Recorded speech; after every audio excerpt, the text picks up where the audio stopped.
시편 25편 1절에서 10절 말씀입니다. 먼저 1절부터 3절 말씀까지 교독하실까요? 여호와여, 나의 영혼이 주를 우러러 보나이다. 나의 하나님이여, 내가 주께 의지하여 싸우니 나를 부끄럽지 않게 하시고 나의 원수들이 나를 이겨 개가를 부르지 못하게 하소서. 다 한 목소리로 주를 바라는 자들은 수치를 당하지 아니하려니와 까닭없이 속이는 자들은 수치를 당하리이다. 아멘. 우리가 이제 시편을 함께 한 장씩 묵상하고 있습니다. 때로는 좀 긴 시편, 오늘 시편 25편도 22절까지 되어 있는데 10절, 그 다음에 마지막 부분 이렇게 이제 묵상하려고 나누었습니다.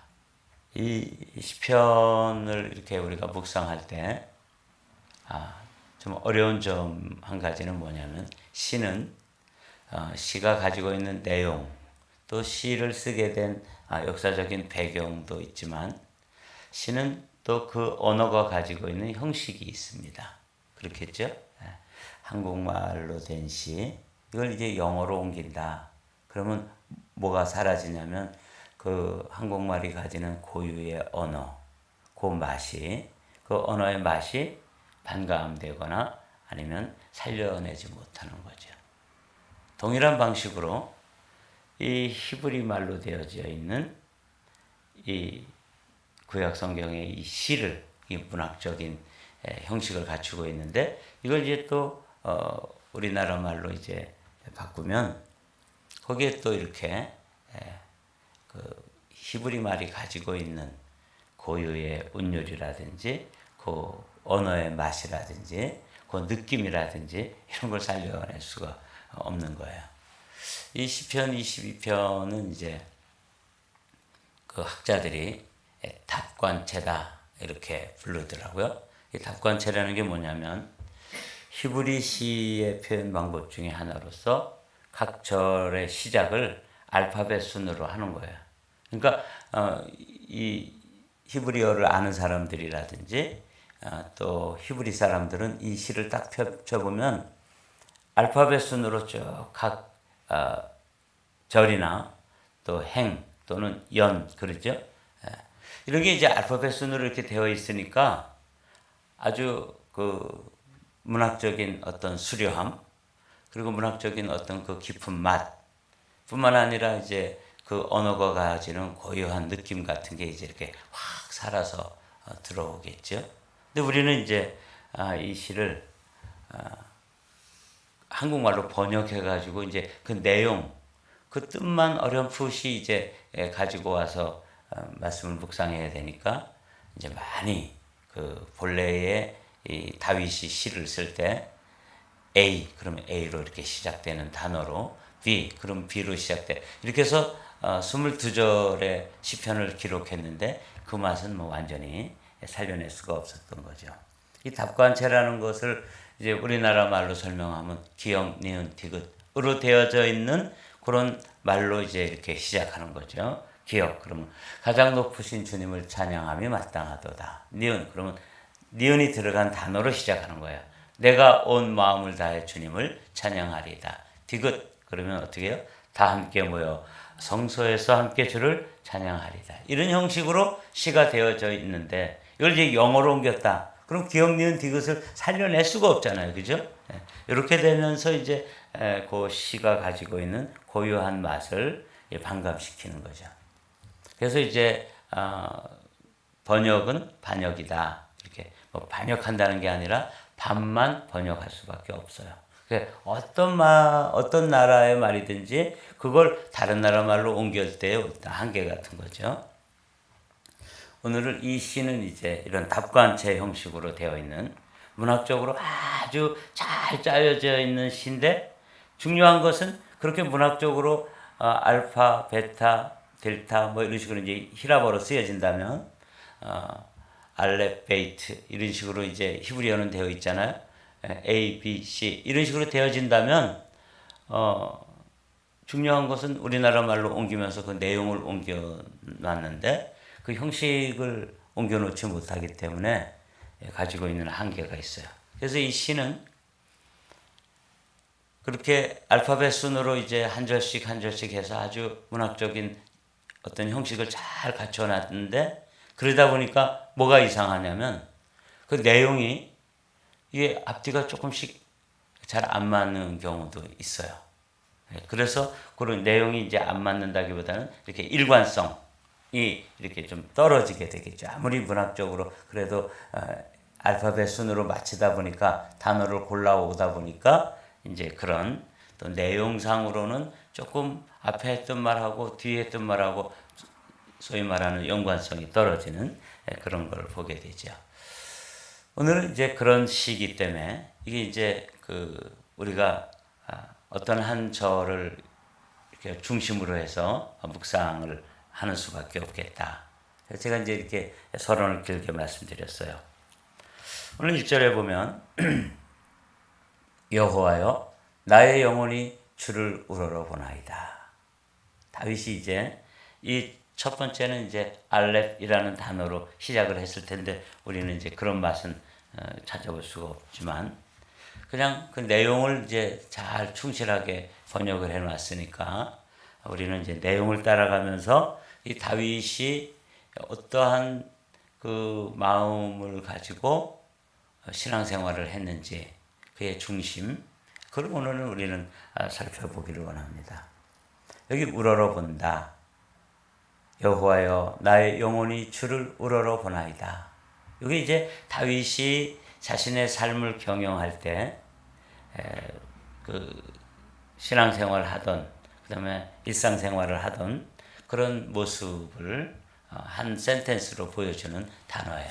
그러니까 우리는 이제 형식적으로는 그냥 우리나라 말에서 그것을 살려내지 못했을지라도 여기서 이제 다윗이 내가 나의 영혼이라는 말이 이제 히브리어로 네페시로 되어 있는데 이건 뭐냐면 자신의 전 중심, 속사람, 자신의 영혼이죠. 그 전 존재를 가지고 늘 주님을 우러러본다, 이런 뜻이에요. 이 우러러본다는 말은 이렇게 올려드린다, 그런 뜻이거든요.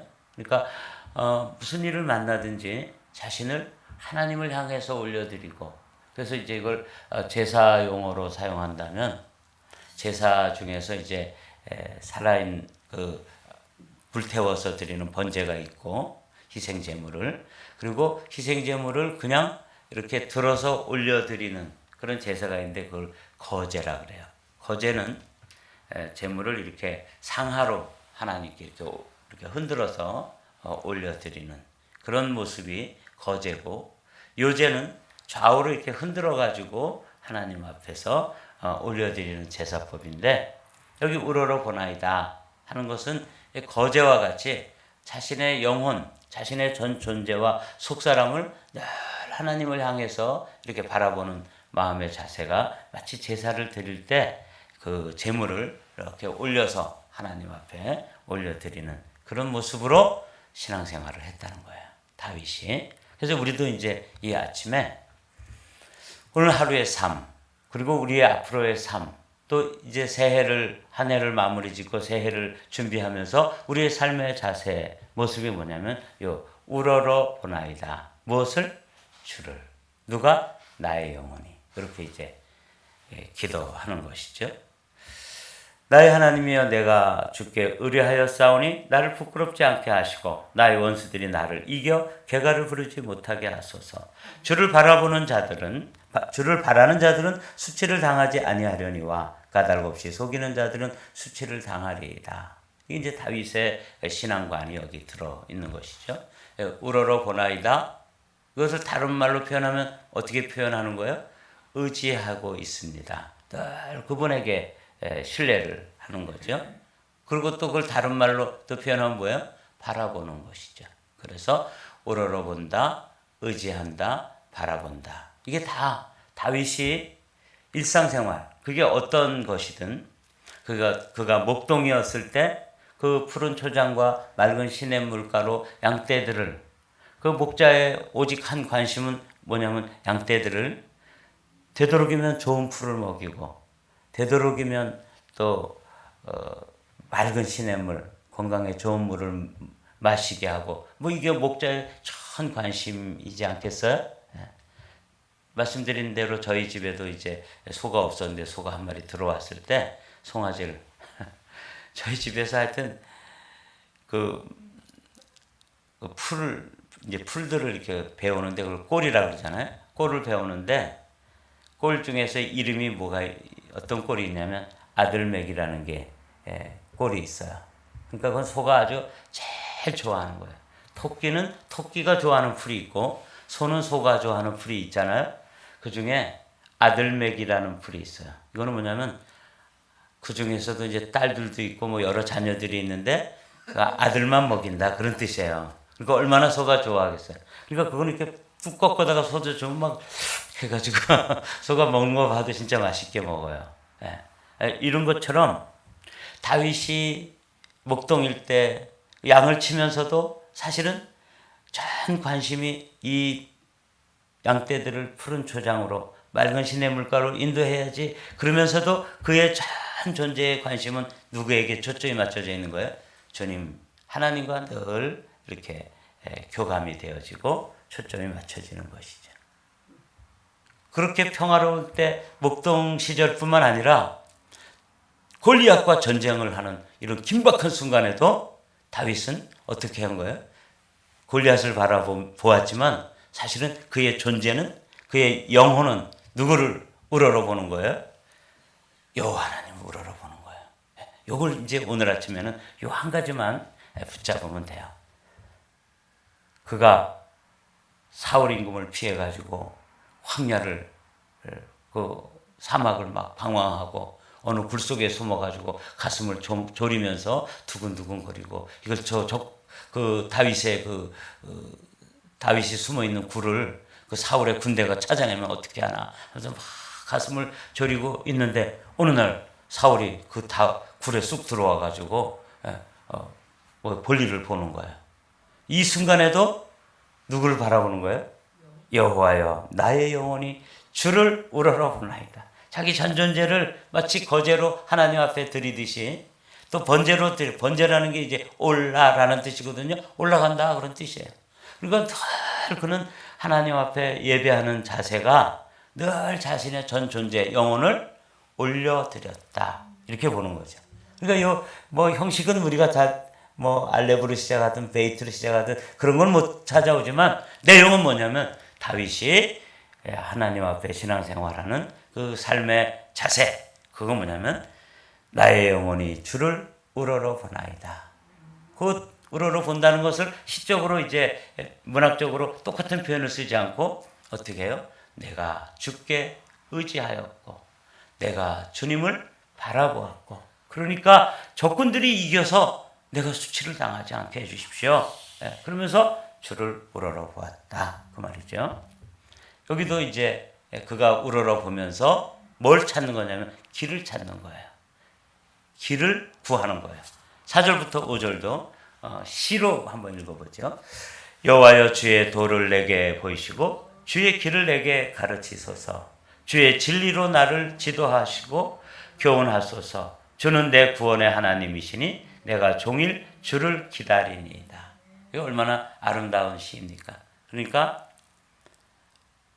이 다윗은 양을 칠 때도 이제 넓은 들판에서 동쪽으로 가야 되는지 서쪽으로 가야 되는지 이 목자들이 이제 각자 자신의 판단에 의해 가지고 이제 가잖아요. 그래서 이제 뭐 김씨네, 이씨네, 다씨네 뭐 이렇게 해서 이제 다윗도 양떼를 끌고 갔는데 어느 들판에서 이제 풀이 다 떨어지고 이제 물도 다 먹이로 했으면 각자 이제 또 양떼를 끌고 어디로 가야 되는데 김씨네가 동쪽으로 가고 또 어느 집은 서쪽으로 가고 이러는데 이 다윗은 이 양떼를 어디로 끌고 가야 되는지 누구와 의논하는 거예요? 하나님과 하는 거예요. 여호와여 주의 도를 내게 보이시고 주의 길을 내게 가르치소서. 주의 진리로 나를 지도하시고 교훈하소서. 주는 내 구원의 하나님이시니 다 같이 파란 하이라이트 한 번 더 읽어볼까요? 시작. 내가 종일 주를 기다리나이다. 그 우러러 보면서 그것을 다른 또 문학적인 표현으로 종일 주를 기다렸대요. 그러니까 똑같이 나가서 양떼를 먹이고 또 이렇게 양을 치지만 다른 목동들하고 다른 게 뭐냐면 하나님이 보실 때, 야, 이 다윗 이 사람은 정말 내 마음에 쏙 든다. 어쩌면 너는 똑같이 풀밭을 누비면서도 그 풀밭에 어느 쪽으로 가야 되는지를 늘 어떻게 하는 거예요? 주님을 기다리고 주님을 바라보고 주님을 의지하고 이렇게 하더라는 거예요. 여러분, 이거 아주 평범한 이야기처럼 보이지만 우리가 이제 오늘도 하루를 시작하면서 하루의 삶을 이렇게 다윗처럼 내가 종일 주를 우러러봅니다. 내가 종일 주를 기다립니다. 이런 마음의 자세를 가지고 주님과 라인이 이렇게 늘 연결되어 있고 주님과 초점이 주님의 그 눈길과 나의 눈길이 늘 교감하면서 그러면서 하루하루의 삶을 경영하면 이걸 이제 우리나라에서 제일 강조하는 목사님이 누구냐면 유기성 목사님이에요. 유기성 목사님이 이거 해야지만 변화도 되어질 수 있고 이 일 주님과 이렇게 눈을 마주치고 주님을 기다리고 주님을 우러러 바라보고 이거 해야지만 신앙생활 제대로 하는 것이다. 그래서 그분이 그냥 이제 은퇴를 했으면서도 계속해서 강조하는 게 뭐냐면 영성일기를 쓰는데 영성일기는 아주 쉬운 것이에요. 사실은 그냥 주님을 바라보았던 일, 그리고 또 순간순간 그 바라보는 일, 주님을 우러러보고 주님을 기다리고 주님과 초점을 맞추는 일을 또 실패하는 경우도 있지요. 그러면 오늘은 어떤 순간에 너무 다급한 일을 만났는데 그 순간에도 다윗은 주님을 바라봤는데 저는 주님을 바라보지 못했습니다. 이런 걸 이제 기록해 놓는 거죠. 저는 요즘 이제 이렇게 시편을 이렇게 묵상하고 이제 여러분들이 다 집으로 이제 귀가하시고 그러면 다시 이 글을 제가 이제 혹시 나중에라도 혹시 시편을 다시 누구에겐가 가서 말씀을 전할 기회가 있다면 요때는 이런 것도 내가 더 추가해서 이야기해야 되겠다. 이런 그 묵상을 하는 거죠. 그래서 글을 몇 자씩 적어놓고 그래서 이제 쭉 자료가 만들어지는 거예요.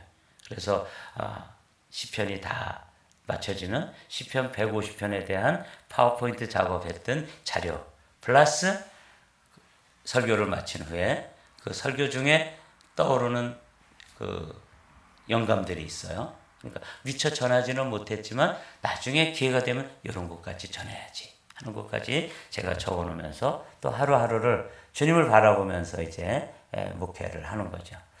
그러나 제가 이제 이 다윗의 이 시편을 보면서 다윗과는 턱없이 부족하구나.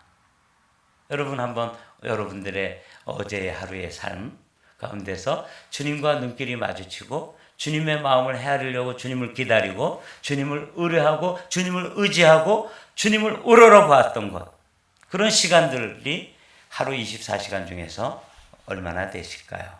이렇게 질문해 보면 정말 부끄럽게 그지없습니다. 다윗은 그렇게 살았다는 거죠. 그러니까 이 다윗의 영성을 아주 엿볼 수 있는 좋은 시인데 이렇게 여호와 하나님을 바라보면서 여호와여 주의 도를 내게 보이시고 주의 길을 내게 가르쳐주소서 주의 진리로 나를 지도하시고 교훈하소서. 그래서 다윗은 전쟁이 일어났어요. 그런 순간에도 어떻게 해요? 다른 장수들 같으면 일단 뭐 무기도 챙기고 군사들도 점검하고 혹시 또 전열이 흐트러지지 않은 이거부터 뭐 급히 서두르지 않겠어요? 다윗은 뭐 하고 있죠? 주님 나가서 싸우리까 말리까 이거부터 하고 있는 거야. 어떻게 보면은 정말 다른 장수들이 볼 때 이상하다. 저거 무슨 정신없는 짓을 하고 있어. 일단 뛰면서 생각해야 되지 않겠어요? 근데 다윗은 뭐부터 하냐? 주님 바라보는 일부터 시작해가지고 전쟁도 하고 주님 바라보는 일부터 시작하고 골리앗 싸우고 주님 바라보는 일부터 하고 튀는 거예요. 도망을 가더라도 사울이 쫓아오면 후닥닥 도망가서 생각하는 게 아니라 생각하고 도망가는 거죠. 기도하고 도망가는 거예요. 바라보고 도망가는 거죠. 얼마나 다릅니까? 이게 이제 다윗이 오늘 시편 25편에서 우리에게 보여주는 다윗의 영성의 한 단면을, 한 자락을 시로 쫙 기록했는데, 히브리 문학의 어떤 그런 놀라운 그 기법을 우리가 다 이렇게 느끼지는 못하지만 그의 마음, 그의 중심은 이렇게 좀 다가와요. 여기 보면 이제 조금 돌아가면 1절 말씀에도 여호와여, 4절 말씀에도 여호와여, 이제 우리가 또 6절, 7절에도 여호와여, 이렇게 하면서 여호와여 주의 긍휼하심과 인자하심이 영원부터 있었사오니 주여 이것들을 기억하옵소서. 7절 말씀은 또 제 앞에 좀 제 마음속에 더 다가오더라고요. 여호와여 내 젊은 시절의 죄와 허물을 기억하지 마시고 주의 인자하심을 따라 주께서 나를 기억하시되 주의 선하심으로 하옵소서. 그러니까 어느 날 이제 이렇게 주님과 이렇게 눈길이 마주치니까 주님의 눈빛에서 누구를 보는 거예요? 자기 자신이 그 주님의 그 눈동자에 비춰진 자기 자신의 모습을 보는데, 어디서부터 어디까지 보냐면 젊은 시절부터 지금까지 보이는 거예요. 이 이제 시에서 느껴지세요? 주님의 눈동자 안에서 주님이 자신을 바라보는 그 주님의 렌즈, 주님의 관점, 주님의 눈길 속에서 나의 어린 시절부터 지금까지 이렇게 쭉 그 눈빛에 자신의 삶이 이렇게 비춰지는 모습을 지금 시인인 다윗이 그리고 있는데, 거기 걸리는 게 있는 거예요. 네, 젊은 시절의 죄와 허물을 기억하지 마시고. 그러니까 다윗이 허물이 뭐 이제 밧세바 사건이라든지 우리아를 전장에 나가서 죽게 하는 이런 치명적인 일뿐만 아니라 사실은 드러나지 않은 일, 그 생각으로 범했던 것, 또 그 목동으로 이렇게 나가가지고 양들을 치고 그러면서 형제들과 더러 양치면서 뭐 좀 사실은 뭐 엉뚱한 짓들 했을 거라고요. 젊은 시절에. 우리가 다 모르죠. 제가 이렇게 비춰보면 저의 젊은 시절에도, 저의 어린 시절에도, 내 젊은 시절의 죄와 허물을 기억하지 마십시오. 이게 정말 절실한 기도가 되더라고요. 제가 늘 말씀드렸던 것처럼 우리 어머니한테 제가 이제 통학을 했는데 저희 어머니가 저에게 넉넉하게 용돈을 줘본 적이 없어요. 친구들하고 학교에서 이제 파하고 이제 버스 터미널까지 오는 길에 어느 길을 통과해야 되냐, 시장통을 통과해야 되는데 참 하여튼 유혹을 하기 위해서 그 시간에 찐빵을 막 이렇게 찐빵집에서 막 찌는 거예요. 근데 막 김이 지금같이는 겨울에 말이죠. 막 냄새가 확 나면서 그 젊은 것들이 하루 종일 도시락 하나 싸가지고 가서 3시간째 까먹고 이제 6시간, 7시간 하고 이제 집에 가려고 그러면 그때는 뭐 돌도 주워 먹어도 막 소화가 될 정도 젊은 때 아니에요? 근데 그 빵집 앞을 지나갈 때 친구들이 야, 빵 먹고 가자. 근데 저는 돈이 없어요. 회수권밖에 없어요. 근데 그 회수권도 우리 어머니가 꼬질꼬질하게 그 문빼 바지에서 꺼내가지고 그 주신 그거 가지고 겨우겨우 학교 다니는데 그거 가지고 빵 사 먹으면 어떡해요? 근데도 이제 친구들이, 우리 아버님이 친구들이 2번 살 때 너는 1번은 사라. 이렇게 가르쳐 주시더라고요. 근데 그걸 실천할 수가 있어야죠. 예산이 안 되는데. 턱없이 부족한데. 근데 그 빵집에서 회수권을 받아요. 돈으로 쳐주는 거야. 그러면 친구들이 한 3번, 4번 살 때 저도 1번 사야 되잖아요. 그러면 이제 그 회수권으로 찐빵을 바꿔 먹고, 그 다음날은 학교 갈 길이 없잖아요. 그럼 엄마한테 거짓말 하는 거예요. 엄마, 어떤 새끼가 내 회수권 훔쳐간 것 같아. 괜히 어떤 새끼를 욕하는 거죠. 그리고 엄마는 다 알면서도 다시 그 꼬질꼬질한 문빼바지 안에 숨겨서 옷비누로 이렇게 꽂아놓은 그거 주머니 열어가지고 또 1,000원도 주고 2,000원도 주고. 야, 근데 그 어머니를 그렇게 감쪽같이 속여 먹은 거. 제가 어제 그 생각이 나서,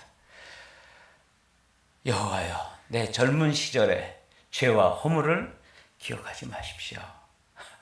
이 다윗이 얼마나 하나님과 눈길을 마주치면 그 눈길 속에서 이런 게 보이니까. 예. 여러분, 좀 이렇게 우리도 하나님 앞에서 좀 깊은 주님과의 교감, 이런 게 좀 경험되어지면서 신앙생활하면 좋겠어요. 그냥 나타나는 현상만 가지고 막 기뻐하고 또 슬퍼하고 삐지고 시험 들고 이러지 마시고요. 여기 다윗처럼 하나님과 좀 눈길이 마주치면서 여호와여 주의 긍휼하심과 인자하심의 그 렌즈, 그 눈길로 나를 좀 기억해 주십시오. 주님이 그 뾰족한 눈으로 바라보시면 제 허물, 죄 이거 뭐 수도 없이 많습니다. 다윗뿐이겠어요? 저도 그렇고. 뭐 전뿐이겠어요? 여러분들도 그 어린 시절에 제가 이렇게 저를 벌거벗었지만 제가 뭐 엄마 속인 거 그것뿐이겠어요? 친구 집에 가서 자고 오고 가서 숙제 해두라고 숙제하고 왔다. 뻥치고 있네. 맨날 이렇게. 오늘 제가 어제 이 말씀을 묵상하는데 제일 걸리는 말씀이 7절 말씀이에요. 여호와여 내 젊은 시절에 죄와 허물을 기억하지 마시고 주님의 인자라는 게 헤세드, 무궁한 사랑의 everlasting love라고 그러죠. 이 인자하심을 따라 주께서 나를 기억하시고 주의 선하심으로 나를 대해 주십시오. 그러는 거예요. 여호와는 선하시고 정직하시니 그러므로 그의 도로 죄인들을 교훈하시리로다. 그분하고 눈길을 마주치고 그분의 눈동자 속에서 자기 자신을 바라보니까 죄와 허물이 바라보여지니까 이제 그걸 하나님 앞에서 또 회개하고 그러면서 자기 자신을 코렉션 해 나가는 것이죠. 온유한 자를 정의로 지도하시며 온유한 자에게 그의 도를 가르치리로다.